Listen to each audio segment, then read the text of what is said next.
O programa de hoje traz uma leitura do avanço da extrema-direita no Brasil e no mundo, o contexto, os personagens e o que motivou essa ascensão, e ainda os rumos das democracias.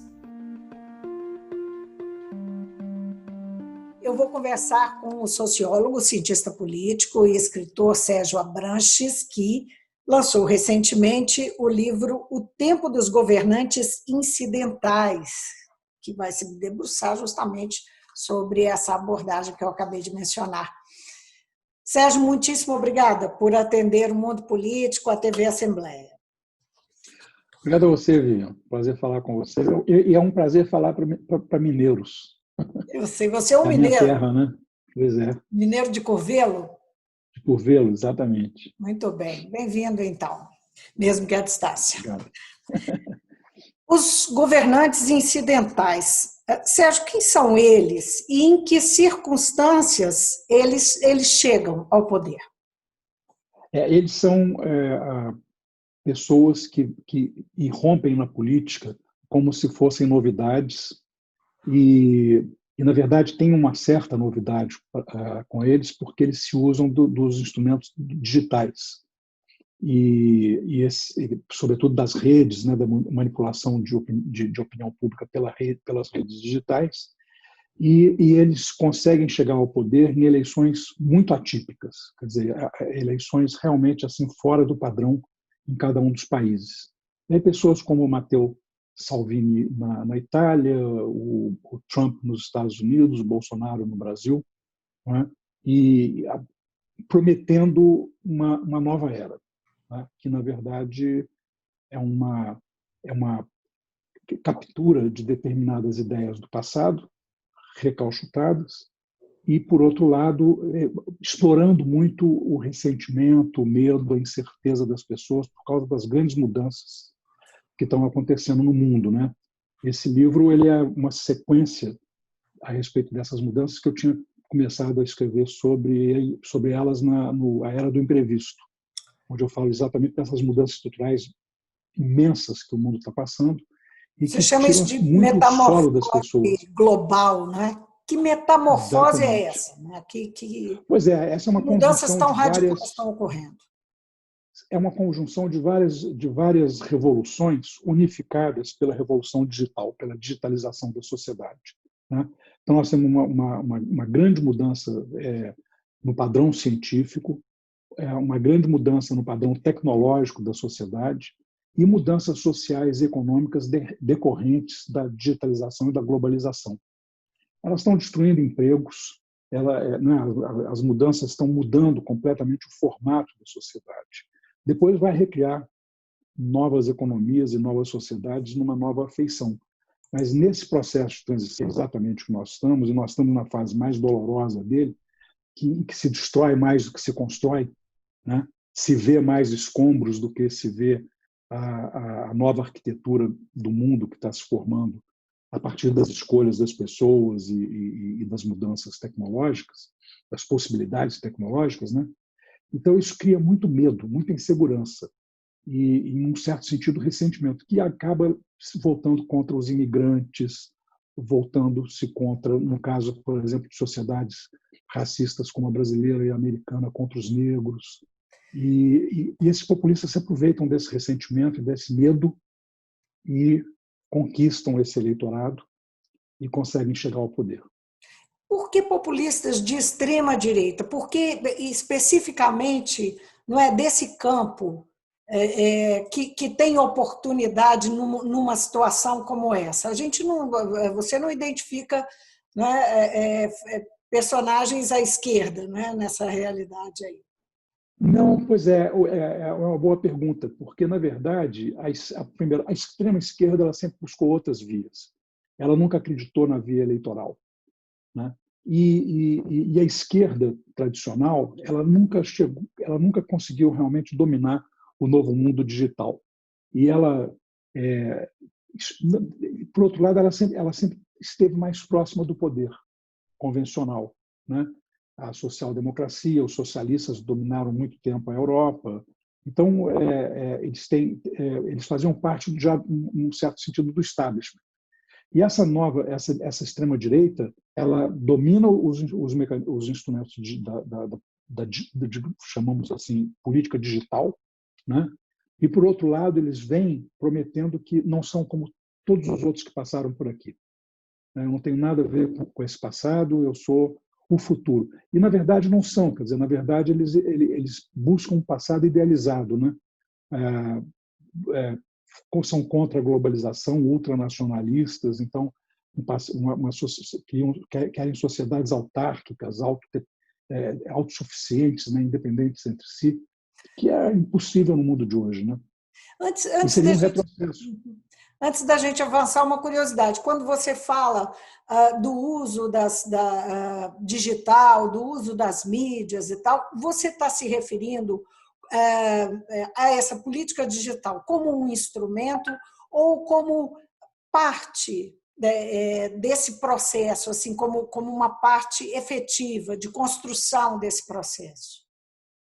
As duas coisas, porque é um instrumento, mas ela é ao mesmo tempo parte da construção da própria narrativa desses personagens, né? Quer dizer, eles não conseguem recorrer, por exemplo, à mídia tradicional, à imprensa profissional e a outras formas de comunicação que são mais que são sujeitas ao filtro da verdade, né? E o que eles constroem é uma mentira, quer dizer, é uma narrativa falsa. A gente está vendo agora na convenção republicana nos Estados Unidos todos os órgãos de imprensa mostrando todas as falsidades que são ditas o tempo todo na convenção, né? Eles manipulam a verdade para poder construir essa imagem de que eu sou o mocinho e eles são os bandidos, né?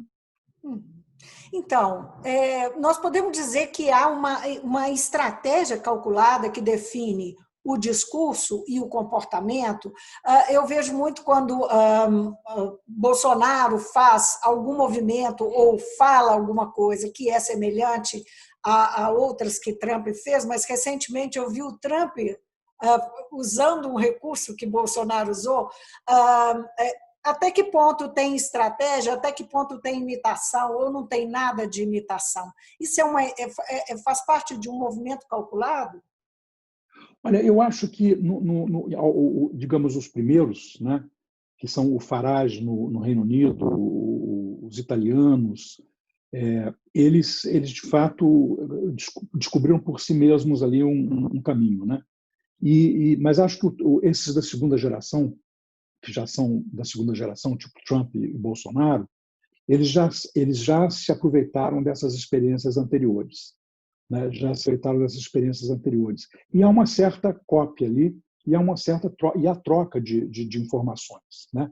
Mesmo entre esses que são, digamos, que estão trabalhando contra a democracia em países que têm tradição democrática, tipo Estados Unidos e Brasil, como aqueles que estão em países sem tradição democrática, mas que estavam em transição democrática e que eles aproveitaram a democracia, os instrumentos da democracia, para destruir a própria democracia, né? Tipo na Polônia, na Hungria, né? O Viktor Orbán, por exemplo, na Hungria, é tipicamente esse caso, né? Ele se elege usando os mecanismos da nova democracia e passa a trabalhar contra ela por dentro, né? E hoje ele já controla a Suprema Corte, já controla o Legislativo, portanto já controla todos os instrumentos da política e deixou de ser democrática de novo, né? Agora, o Salvati é um caso que foi neutralizado, pelo menos por hora, não é? Ele sofreu uma derrota. Pois o caso da Itália realmente é um caso interessante, porque tinha esse populismo também do movimento Cinco Estrelas, né? Que não era exatamente de direita. Esse era realmente assim um híbrido, porque ele juntava ideias de esquerda com ideias de direita e tal. Ele era basicamente um movimento, digamos, antagônico à corrupção italiana e ao que estava acontecendo na Itália. Mas se alia aí sim a ultradireita, mas quando ele percebe que, na verdade, a ultradireita está usando essa aliança contra ele para poder tomar o poder, aí ele se volta e se alia com os social-democratas e derruba o populista, né, o Salvini. Então, a gente tem, de fato, mas é parlamentarismo, Uhum. que é mais difícil no parlamentarismo você conseguir fazer a autocia, né? A não ser na Rússia, mas que, na verdade, é um falso parlamentarismo. Né? Agora, Sérgio, quais as consequências de um governo incidental? Não é? Você fala no livro que Bolsonaro representa 50 anos de retrocesso. Me fez lembrar que ele, ainda na campanha, falou do desejo de que o Brasil voltasse a 50 anos atrás, né? Voltasse no tempo, para aquele Brasil de 50 anos atrás. De que país assim, não é? A população abre mão quando faz uma escolha com o perfil de Bolsonaro, com o perfil dessa extrema-direita que tem esse viés? Ela abre mão do futuro, né? Porque a gente tem exatamente um governo que é muito obscurantista e é contra todos os instrumentos que a gente precisa para dar o salto no século XXI. Né? Ele é contra a ciência, é contra a educação, contra a escola, como o Trump também. E isso produz uma paralisação de processos muito importantes.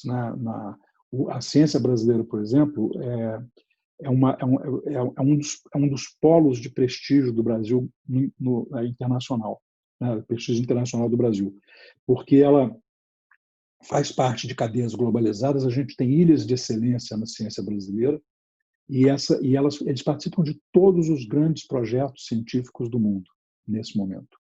E estão cada vez com mais dificuldade. Então, alguns desses cientistas estão se mudando do Brasil para poder continuar o projeto deles, porque aqui eles estão ficando sem recursos, sem condições de trabalho. A educação, ela produz os novos cientistas e produz as novas qualificações para esse novo mundo, sobretudo uma educação menos voltada para ensinar determinadas coisas, mas mais voltada para ensinar as pessoas a lidar com ideias, né? E lidar criticamente com o mundo, quer dizer, aprender a pensar e aprender a estudar, aprender a aprender, né? Então, de tal forma que as pessoas possam ser mais plásticas, porque esse vai ser um mundo mais fluido mesmo.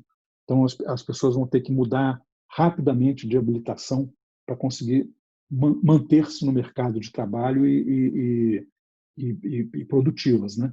Então, tudo isso está sendo paralisado aqui nos Estados Unidos. Uma grande discussão. Nos Estados Unidos, o federalismo é mais centralizado, então tem ainda estados que fazem diferente, né? A Califórnia faz, Nova York faz.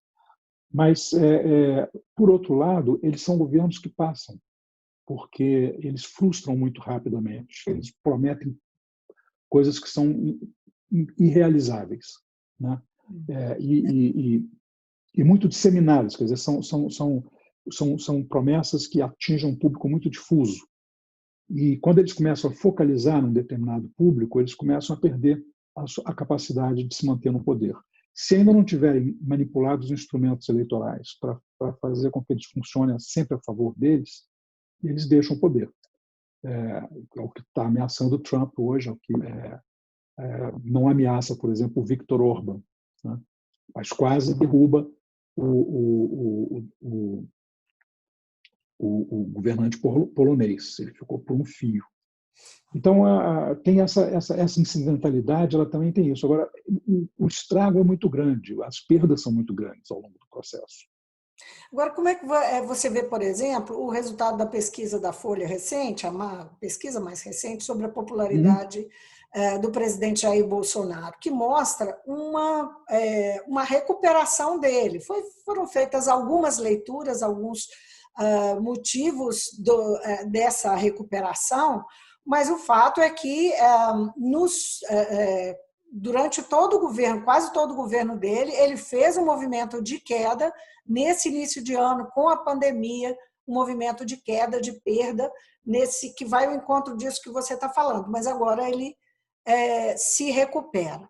Como é que você entende isso? Ele tem feito um movimento constante de busca pela reeleição. Isso é flagrante, ele mesmo diz. Não é? Quais são as reais perspectivas dele? Olha, as perspectivas são muito difíceis ainda de dizer, porque a gente ainda nem conseguiu superar completamente a pandemia, né?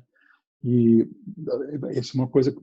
Agora, essa recuperação dele, eu atribuo a dois fatores.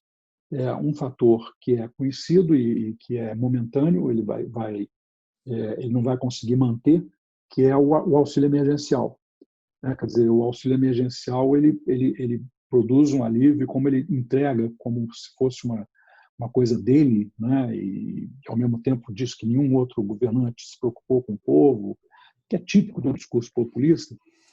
Ele consegue, e está mudando. Se a gente lê por dentro a pesquisa, a gente vê que o apoio dele está mudando, né? Tá aumentando as faixas de mais baixa renda e continua perdendo nas outras. Então, esse é um fator conhecido e que pode levar à frustração porque não tem fôlego fiscal para ser mantido. O outro fator é complicadíssimo, porque ele é um item da cultura brasileira que ainda precisa de ser estudado, que é o fato de que os brasileiros já estão naturalizando a doença.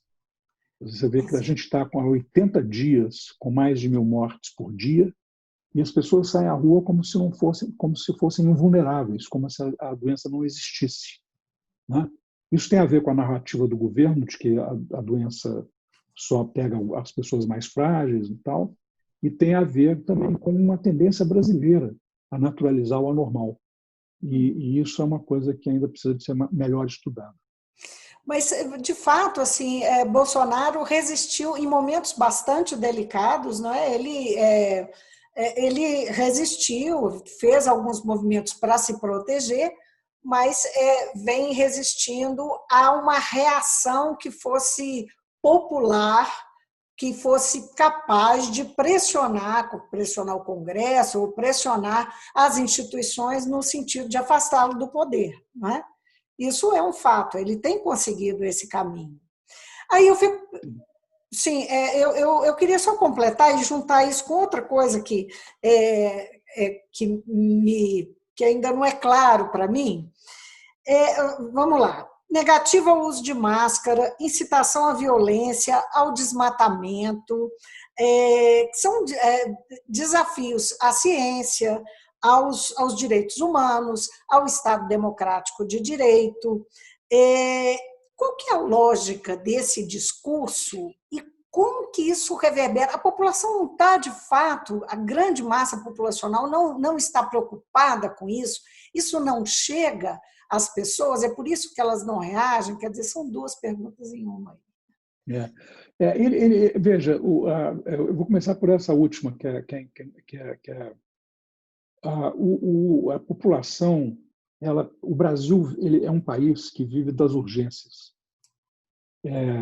Nós temos tantos problemas acumulados e tantas dificuldades, né, para resolver, que, de fato, essas coisas, assim, a não ser que é vítima imediata das queimadas e do desmatamento, não consegue, de fato, colocar isso como uma prioridade na sua percepção e na sua vida, né? Porque está aflita com o desemprego ou porque a pessoa está aflita com a doença. Aí os que não estão doentes estão aflitos com outras coisas, então, e naturalizam a doença. Então, por exemplo, estava conversando agora recentemente com um amigo meu que está fazendo uma pesquisa, Carlos Pereira, que é um politólogo, em que ele mostra que o medo da morte, quer dizer, medido pelo número de pessoas que conhecem pessoas que pegaram a Covid-19 ou que morreram de Covid-19, ou que têm entes queridos nessa situação, essas pessoas rejeitam o Bolsonaro. Entre elas, o grau de reprovação do Bolsonaro é muito elevado. E as pessoas que não têm esse conhecimento não rejeitam, tem mais aprovação entre elas. E, ao longo do tempo, ele fez a pesquisa já 2 vezes, aumentou o número de pessoas que conhecem pessoas com Covid, ou que convivem com pessoas com Covid, porque aumentou o número de doentes, né? E eu estava conversando com ele hoje se não valia a pena fazer uma terceira rodada, porque parece que agora esse efeito desapareceu, né? Então, as pessoas vivem de muitas urgências diferentes.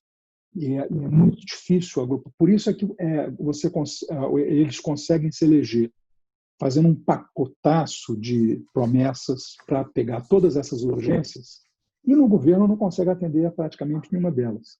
E aí frustram e são substituídos por outro governante, né?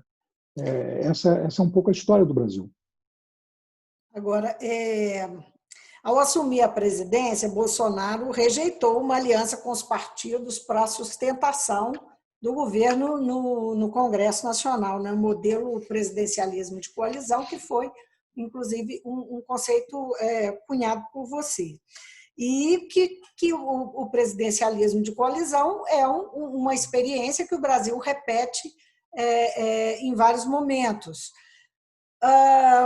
E agora, pressionado no momento de pressão, ele faz um recuo nessa posição dele, aquela bandeira que ele tinha levantado, que ele tinha empunhado contra a velha política e tal. Ele faz um recuo agora e se aproxima do Centrão, que é um grupo de partidos, é um grupo informal de partidos no Congresso, buscando apoio. Não é?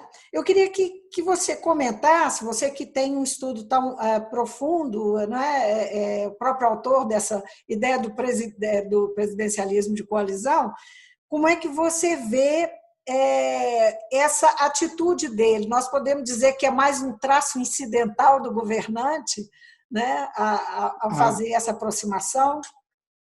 Com certeza, porque o modelo não mudou, né? Ele continua exigindo coalizão para o presidente poder governar bem. Com maioria no Congresso e sem sofrer instabilidades. Quando ele disse que não ia fazer coalizão, eu escrevi um artigo para o jornal o Globo dizendo o seguinte: não vai dar certo. Não vai dar certo, porque sem coalizão ele não vai governar. E ele estava achando que ele podia ir pelas bancadas, a bancada da bala, a bancada da Bíblia, os ruralistas, e com isso a do boi, né? Que essas bancadas iam dar ele o apoio. Mas essas bancadas são bancadas que têm um objetivo próprio. E nem sempre a bancada da bala pode se juntar com a bancada da Bíblia, né? A não ser os fariseus, porque um verdadeiro... quem tem de fato fé nos ensinamentos da Bíblia não aceita a arma empunhada, né? Então, sobretudo por causa do Novo Testamento. Então, quer dizer, e aí eu sabia, não vai funcionar. Quando ele começou a ser pressionado pelos inquéritos da rachadinha, que podiam levar a um pedido de impeachment ou um pedido para ser processado por crime comum, ele teve que recuar. E aí, ao fazer a aliança, ele não conseguiu montar uma coalizão. Ele não tem maioria. E ele se aproximou do que tem de mais tradicional, que é exatamente a imagem do político que ele desenhou na campanha como sendo o seu principal inimigo, né? A velha política, o velho político, o corrupto, o oportunista, né? Então ele vai ter que explicar isso em algum momento. Evidentemente que ele vai tentar fazer como o Trump, ele vai tentar fingir que não existiu, que não é assim, que é outra coisa. Mas tem muitos que votaram nele porque acreditavam que ele ia ser o patrono do aprofundamento da Lava Jato e da limpeza da política brasileira. E essa máscara ele já tirou, quer dizer, ele já demitiu o Moro, já abandonou, já começou a trabalhar contra a Lava Jato, não é? Quer dizer, então ele claramente já mudou a sua postura, o seu comportamento já não corresponde mais à narrativa eleitoral. E ele está mudando a narrativa exatamente para isso, quer dizer, ele está mudando a narrativa para essa narrativa mais demagógica, mais populista, no sentido de, como ele fez aí em Patinga ontem, né, ou anteontem. Eu não posso tirar dos pobres para dar para os paupérrimos, eu quero continuar dando para os pobres e também cobrir os paupérrimos.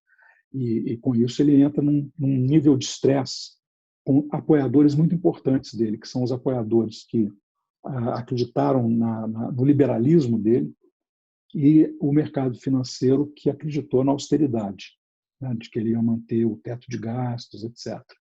E é exatamente isso que está gerando agora inquietação nesse meio que apoiou o Bolsonaro por conta do liberalismo e da austeridade contra a política econômica do PT, sobretudo do PT do governo Dilma, né? que foi se afastando dessa cartilha da austeridade fiscal.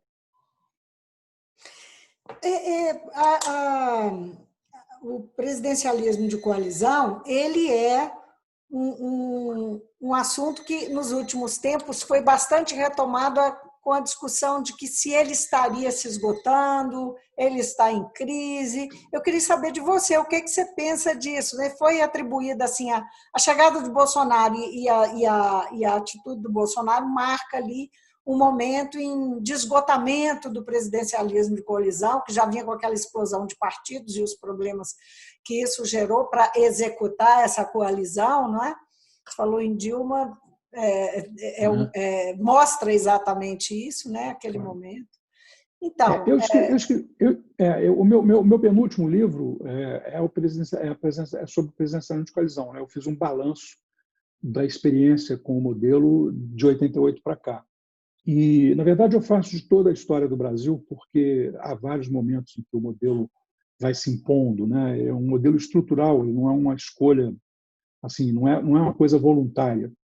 E eu digo no livro, e já era um pouco, tem a ver com o que você está falando pós-Bolsonaro, que o modelo tinha acumulado uma série de disfuncionalidades que iam produzir muita crise política daí para frente. O excesso de fragmentação partidária era uma dessas disfuncionalidades. Tem um mecanismo para corrigir essa disfuncionalidade que só vai começar a operar de fato nessas eleições agora, mas essas eleições agora não vão mostrar o poder desse instrumento só nas eleições de 22, que é a proibição de coligação proporcional. Né? Quer dizer, a proibição de coligação proporcional vai tornar inviáveis aqueles partidos carona, que sempre viveram da sobra dos votos dos partidos grandes. Né? E, com isso, tende a diminuir o número de partidos. Por outro lado, a gente já estava com sinais muito claros de um realinhamento partidário. Os partidos mais fortes do passado, né, tipo PT, PSDB, PMDB e esse que hoje é MDB, e essa entidade móvel que é o PFL Democratas, né, que foi mudando de nome, esses partidos perderam bancadas para outros partidos que surgiram. E hoje a gente olha para a Câmara dos Deputados, por exemplo, e os partidos são todos relativamente pequenos, pequenos e médios, né? Quer dizer, 40 deputados, 50 deputados são os grandes hoje, quando os grandes nas legislaturas anteriores eram partidos com 100, 90, 80 parlamentares, não tinha o dobro do tamanho. Então, essa movimentação foi mostrando que o modelo está funcionando mal. Se ele se esgotou, é difícil dizer, provavelmente não, porque nós vamos continuar multipartidários e vamos continuar sendo uma federação muito heterogênea. Ainda que muito centralizada, né, o poder muito centralizado em Brasília, de qualquer forma, a política mineira, por exemplo, é totalmente diferente da política gaúcha, que é muito diferente da política baiana. Né? E isso produz mais partidos, é inevitável. Né? São eleitorados grandes. E a saída, grandes, então, tem que ser o presidencialismo. Você está lidando. Tem que ser o fortalecimento, o aperfeiçoamento do presidencialismo de coalizão. Né? A análise crítica dele para poder fazer mudanças que façam com que ele funcione melhor. Agora, como é que você vê a combinação que o governo Bolsonaro faz, né, nesse contexto aí de ascensão, mas essa peculiaridade de ascensão da extrema-direita, mas a peculiaridade da conformação do governo Bolsonaro? Nós temos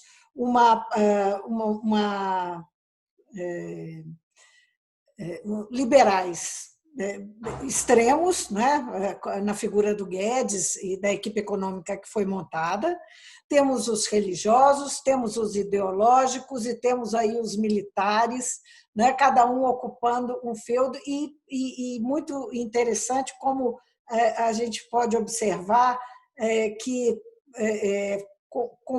conjugam, né, aquelas ideias mais extremas do liberalismo com, ao mesmo tempo, com conservadorismo de costumes e tal. como você enxerga esse pacote governo Bolsonaro que foi criado para dar sustentação a ele? Bom, eu acho que tem, assim, logo de início, tem um estresse, uma tensão e uma contrariedade entre o lado liberal e o resto, né? Tanto o lado ideológico quanto o lado militar, que é nacional estatista, não tem nada de liberal.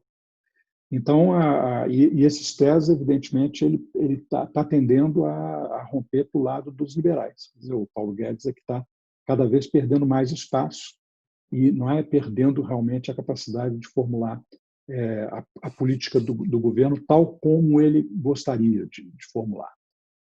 O lado ideológico, hoje, a função fundamental dele é controlar a parte do governo que trata da educação e da ciência, para poder efetivamente impedir o que eles chamam de marxismo cultural e pregações, né,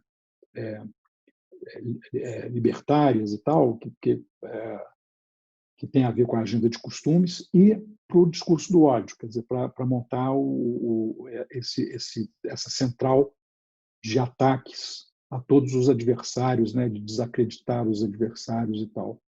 E os militares, eles têm a ver com duas coisas, quer dizer, de um lado, a vontade do Bolsonaro de reconstruir a sua vida no final como comandante em chefe das Forças Armadas, né? Ele que não conseguiu terminar a sua carreira militar, foi Você acha que é um afastado dela. sentimento pessoal? Eu acho que tem um sentimento pessoal aí. E, por outro lado, a ideia de que, bom, se eu não posso contar com os políticos e se o aparelho de Estado está todo, na visão dele, eu não concordo, mas que está todo tomado pelos petistas e pelos comunistas, o único lugar que eu posso encontrar competência para fazer uma coisa diferente é no meio militar. Então, eu vou fazer com que os militares ocupem toda a máquina para poder afastar esses comunistas da gente, né? Mas tudo isso dá estresse, porque, na verdade, você vê agora, com a aproximação com o Centrão, fica mais difícil lidar com os ideológicos. Por outro lado, os militares estão sentindo o desgaste para a corporação dessa simbiose com o governo Bolsonaro, né? Os militares eram Estado, estavam muito profissionalizados e, de repente, eles voltaram a uma situação muito parecida com a situação dos militares na época do Jango. Muito envolvimento na política, muito aparecimento na imprensa, né? Coisa que não acontecia no passado.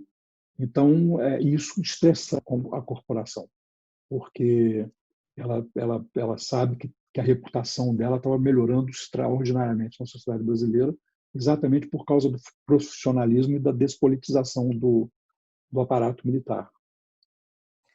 Considerando esse momento aí fora da curva, né, esse momento político fora da curva, você diria que a democracia no Brasil e as democracias pelo mundo estão em risco? Essa pressão desse movimento de extrema-direita coloca realmente em risco democracias? Aí nós temos diferentes níveis, inclusive, de democracia, né? Claro. Olha, é a conclusão do meu livro, é que a democracia está em risco em todo o mundo democrático. No mundo não democrático, ela já não, né, tem alguns ensaios democráticos que estão em risco, mas no mundo democrático, a Europa democrática, nos Estados Unidos, no Brasil, na Argentina, no Chile, no Uruguai, ela está ameaçada. África do Sul, alguns países africanos que já têm uma democracia mais desenvolvida, né? Ela está ameaçada por causa desse processo, desse desencanto com a democracia. Quer dizer, a democracia ela se oligarquizou demais, os partidos ficaram muito enrijecidos, não mostraram, de fato, sintonia com os setores da sociedade que estão desrepresentados, que são os setores que estão sendo vitimados por essa grande transição que a gente está passando, e os setores emergentes dessa transição, que já são os setores novos, que não têm a mesma inserção na sociedade que os setores tradicionais e, portanto, não são visíveis pelas estruturas tradicionais. Então, eles se sentem desrepresentados, eles se sentem traídos, inclusive, porque eles fazem parte ou daqueles que contribuíram para a riqueza nacional e agora estão sendo alijados, ou porque eles são aqueles que estão contribuindo para a parte nova da sociedade e não estão sendo reconhecidos, né? Então, isso faz com que haja uma grande, digamos, rejeição da política tradicional e, junto com a política tradicional, da própria democracia. Então, está em Existe um caminho risco de e a grande resistência, Sérgio? eu acho que o grande desafio é exatamente a produção de novas lideranças democráticas que sejam capazes de reciclar a democracia, né? De usar a nova linguagem, de usar novos mecanismos de comunicação com a sociedade, de novas formas de representação. E isso está acontecendo. Isso está acontecendo. Em todos os países a gente tem visto a emergência de lideranças. Na Espanha, por exemplo, o movimento de rua dos indignados produziu lideranças democráticas com um perfil novo, tanto a centro-direita quanto a centro-esquerda. Quer dizer, tem uma movimentação nova ali. Aqui no Brasil, a gente vê nos parlamentos, nas assembleias legislativas e na Câmara dos Deputados, novas vozes, novas figuras que já são parte desse novo mundo, né? E que estão buscando entender como fazer a democracia funcionar de uma forma mais democrática, mais representativa, né? E em todo mundo tem essa preocupação com o avanço tanto da visão mais autoritária, quanto uma coisa que eles chamam, que eu não gosto do nome, de democracia iliberal, que é aquela democracia que respeita minimamente os direitos das pessoas, mas, na verdade, faz com que os governos sejam não representativos, mas tecnocráticos, porque a tecnocracia teria capacidade melhor de governança do que os políticos, né? Mas isso é também uma ameaça à democracia, porque a democracia sem representação não é democrática. Sérgio, foi um enorme prazer conversar com você, ótima prosa, muitíssimo obrigada por nos atender. Foi um prazer, foi meu. Muito obrigado pela conversa. Também gostei muito. Nós estamos aqui falando, nosso assunto, o que norteou o nosso assunto é o livro novo do Sérgio, que ele acaba de lançar, Tempo de Governantes Incidentais, né? Vamos dizer assim, os governantes fora da curva, né? da política. Enfim, nós estamos vivendo isso, os Estados Unidos, tantos outros países, e nós fizemos aí um sobrevoo em relação ao livro, mas avançando também um pouquinho, eu espero. Muito obrigada de novo pela participação. Até a próxima. Eu que agradeço. Até a próxima. Conversei então com Sérgio Abranches, que é sociólogo, cientista político e escritor, e autor do livro mais recente, Tempo de Governantes Incidentais. A gente fica por aqui. Até.